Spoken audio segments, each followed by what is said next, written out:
Hi guys, माझी ओळख चॅनलमध्ये आपलं खूप खूप स्वागत आहे। आज आपण सुरणाचे काप पाहणार आहोत। साधी सोपी रेसिपी आहे। तर मी हा अर्धा किलो सुरण घेतलेला आहे आणि हा मी स्वच्छ धुवून घेतलेला आहे। आता आपण यावरची सर्व साल काढून त्याचे पातळ असे, जास्त पण पातळ नाहीत, काप करून घेतलेले आहेत मी, पाहू शकता। आणि ह्याचा हा कांदा येतो तो आपण लावला तर आपल्याला हे पुन्हा झाड होऊ शकतं। तर मी पाहू शकता अशा तऱ्हेने हे काप काढून घेतलेले आहेत कापून। आणि मी हे आता ह्या पातेल्यात टाकते आणि हे मी स्वच्छ धुवून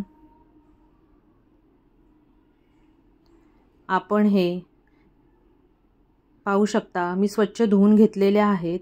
आणि आता मी हे गॅसवर शिजवून घेते।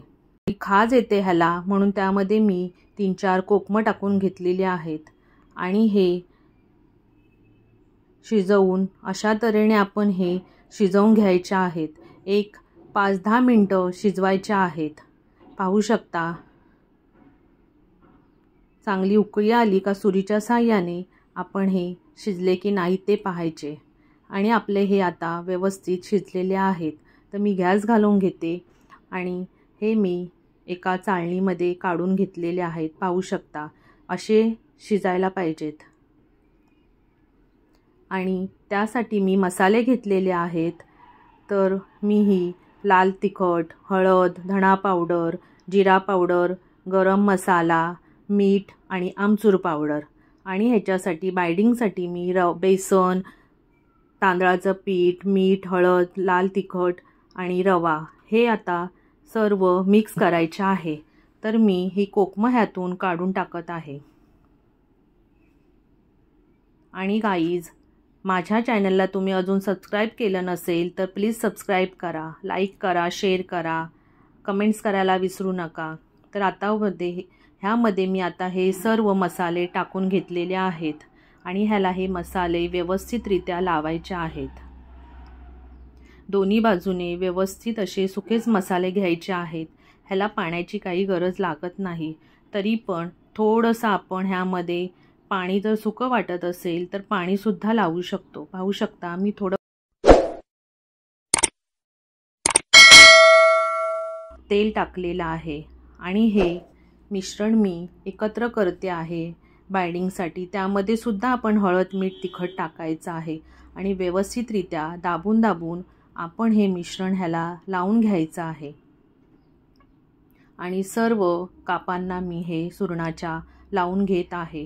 जर आपण मच्छी खात नसाल तर आपण हे काप करून फ्राय सारखे खाऊ शकतो आणि छान चवीला लागतात। तुम्ही सुद्धा नक्की करून पहा। तर मी सर्व कापांना सुका रवा वगैरे लावून घेतलेला आहे।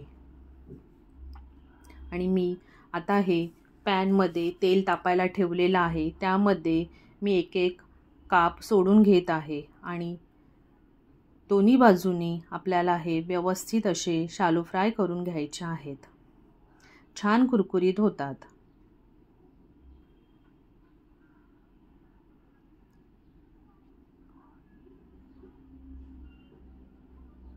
थोडी मीडियमच आच ठेवायची आहे गॅसची। आता मी हे परतून घेत आहे। पाहू शकता एका बाजूने छान असा लालसर कलर आलेला आहे। कारण हे शिजलेले असल्या कारणाने आपल्याला काही जास्त वेळ लागत नाही।